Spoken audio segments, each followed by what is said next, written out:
We're going to show you how to use the Fluke Network simplifiber Pro to take a loss measurement. We'll use our SC interchangeable adapter and our multi-mode encircled flux test reference cords, or TRCs, which we've already cleaned and inspected. Using our encircled flux TRC, we've attached the light source to the power meter. We set reference using the one jumper method. Using a coupler, we've attached the second TRC, and we'll run a test to verify they're good. We should not get a loss greater than 0.15 dB. We're now ready to test.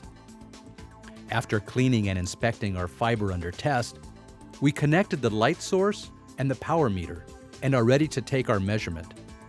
You'll notice the source is alternating between 850 and 1300 nanometers, giving you both wavelengths in one result.